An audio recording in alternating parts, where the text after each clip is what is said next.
Hello, Internet, and welcome to something a little different. I'm JD the Arbiter, and uh, there hasn't been a video in a long while. Um, been doing a lot of extracurricular uh, extracurricular stuff. March is a crazy month for me. Always seems to have stuff pile on. And may be my last chance in March to film. Um,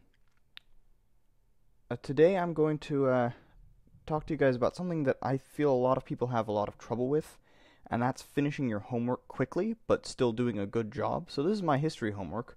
I have to write an outline.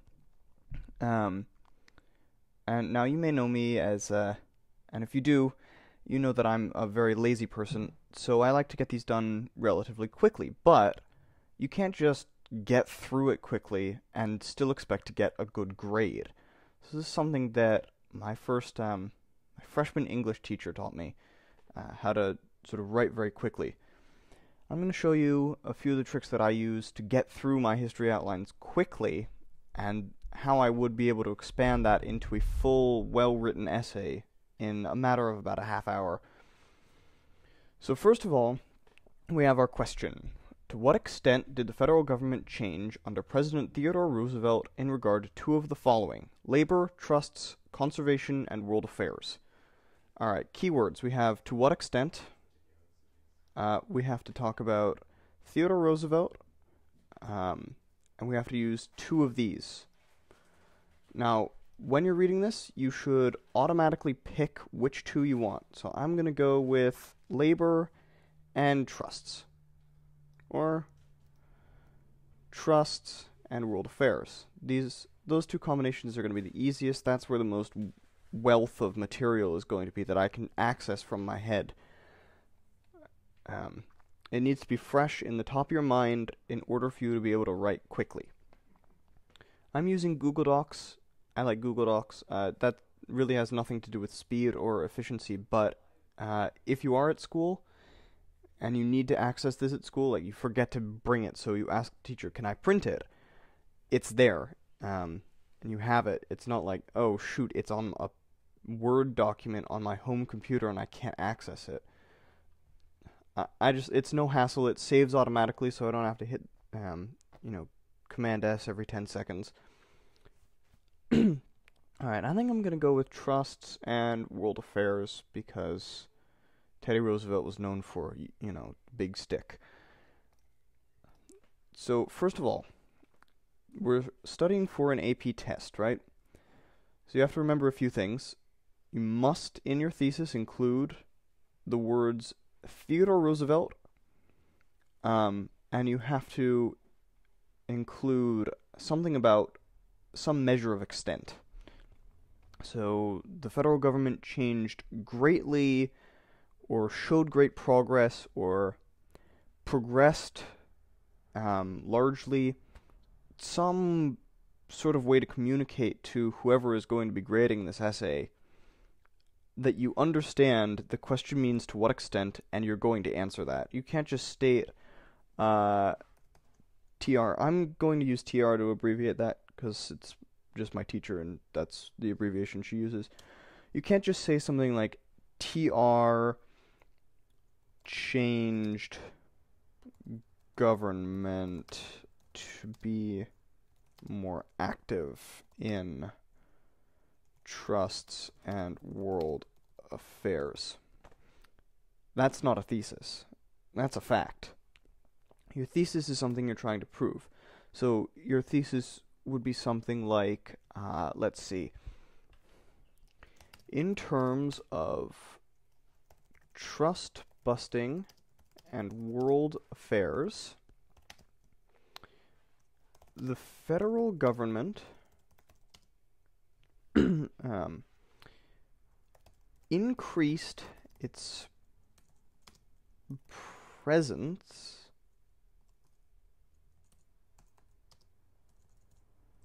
I don't know how to spell. Okay. Presence greatly in both areas under the presidency of Theodore Roosevelt. There. This is something that we can prove, and this is something that can be argued against. I mean, you would be wrong in saying, well, someone trying to counter-argue me would go, well, there was already trust-busting laws before Teddy Roosevelt ever took office, which is true. But they didn't really do anything then. This is something that could be argued against, and that I could argue for, and that's what a thesis is supposed to be. Alright, now, topic. Alright, so the first topic sentence is just going to be trust busting, because we have to go in order of what our thesis was. Remember to keep it in order of your thesis. You'll get dinged by any teacher or grader, or even students, really, will ding you for not having the correct organization that you laid out in your thesis. So the first topic also has to be something we can prove. It's like a mini thesis. Has to relate back to trust busting. Topic.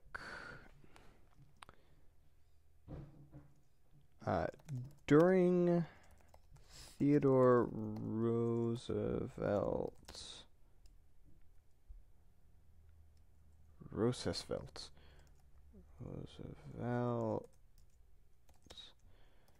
presidency,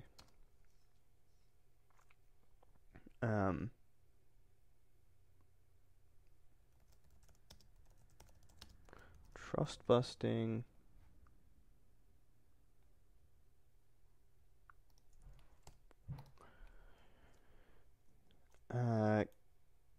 gained enforcement. No. See where I'm getting stuck here? It's turning into a stating of a fact instead of something I can prove.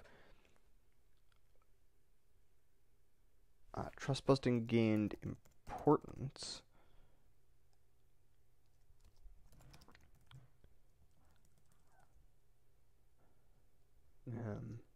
In the federal government.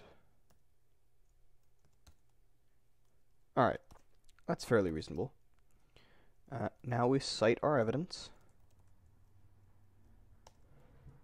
Now for an outline, that doesn't have to be too lengthy. Something simple like new antitrust acts were written and passed, and old ones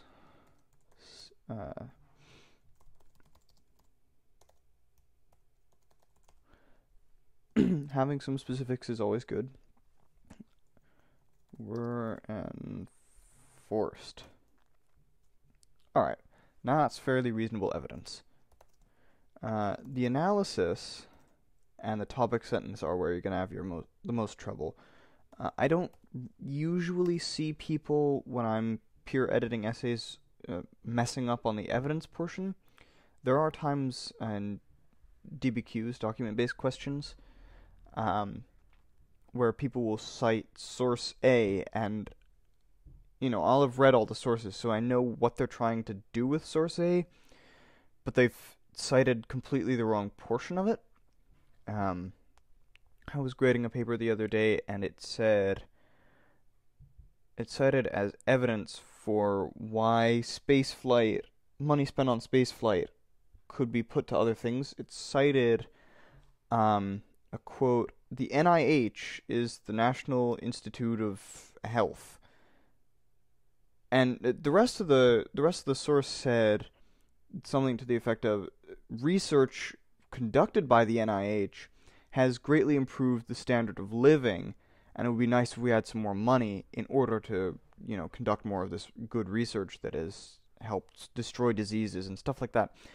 But just citing the first sentence of it, saying this is what the NIH is. That's not helpful. Make sure that whenever you're citing evidence, you should make sure that it's evidence that helps you, not just random stuff from the same paragraph that helps you.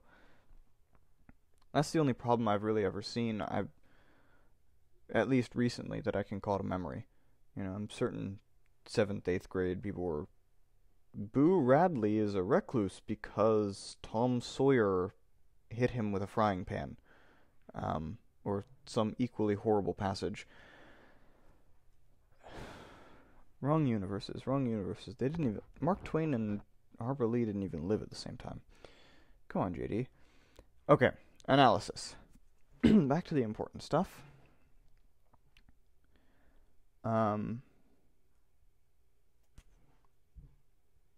Okay. During the Gilded Age, monopolies or trusts ran rampant across the nation.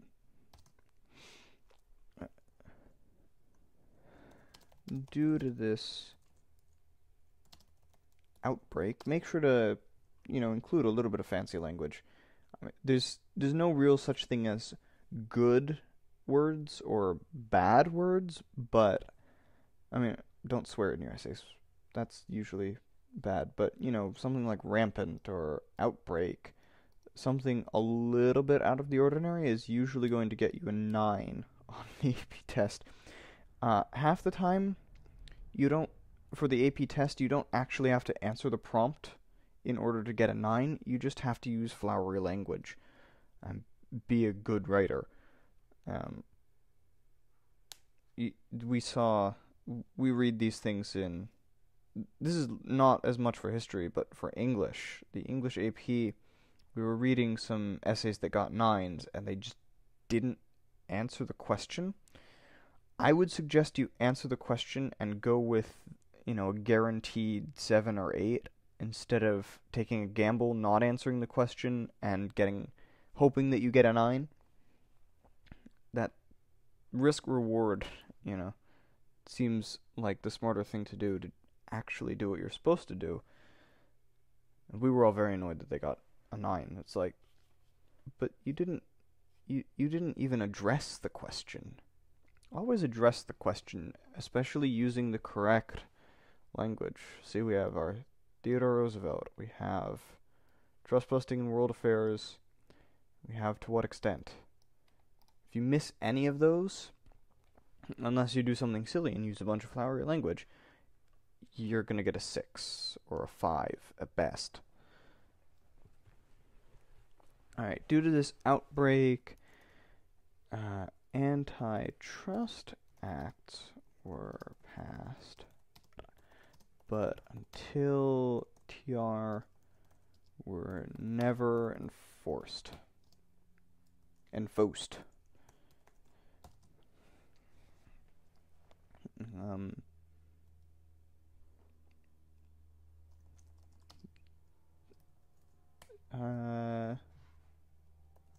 Under TR and the progressivists,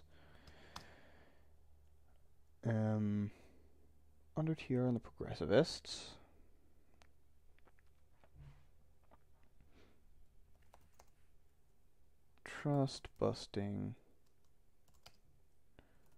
finally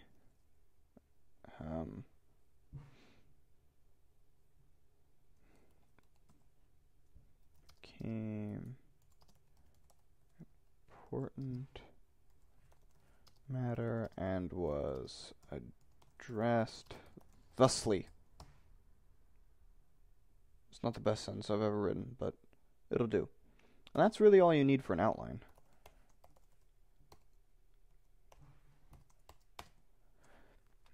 Next topic. Alright, next we have to do our world affairs. It's basically the same deal. Alright, world affairs.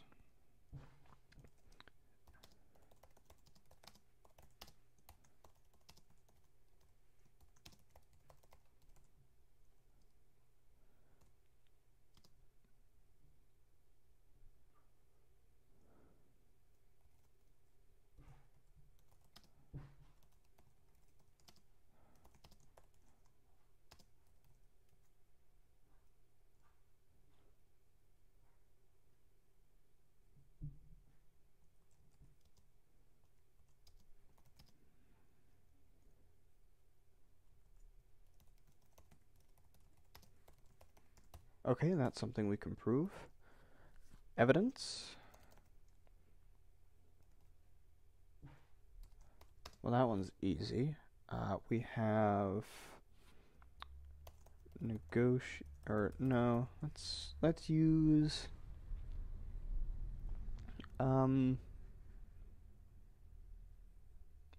the Roosevelt corollary. That's what it's called. That's not how you spell corollary.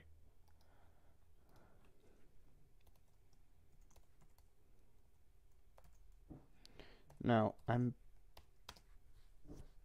Roosevelt corollary was the one that extended our control into. Hang on a sec. I'm gonna make sure I'm not an idiot right now. Alright, I'm not an idiot. This is the one where he says it's a corollary to the Monroe Doctrine, which of course said Europeans don't come in and we won't attack you, and there will be no further colonization of anywhere in the Western Hemisphere. The Roosevelt corollary basically said Europe can't come in, but we can do whatever the heck we want, and in the Western Hemisphere. So we use this to justify armed forces moving into Mexico and South America, and the islands, Cuba and Haiti and all of them. All right, the Roosevelt corollary.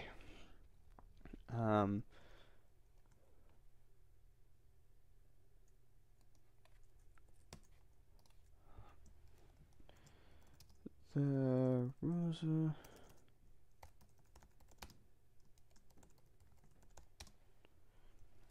Roosevelt corollary.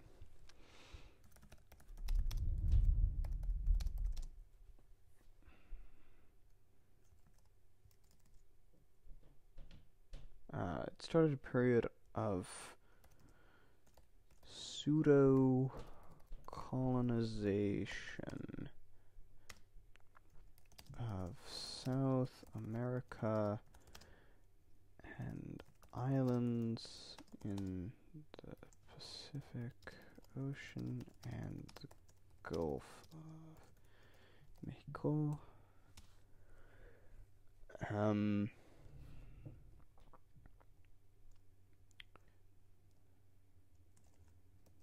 This sparked armed movements into Mexico, South America, and islands.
Alright. Now that just about proves it. So that's all you need for an outline. Obviously, in a real essay, we're going to have up here counter arguments, rebuttal. There will be, an introduction, paragraph, And down here, we should probably have a conclusion. There should also definitely be, you know, more evidence, about 2 evidences per paragraph, but we're not going to worry about that because this is just a quick homework assignment.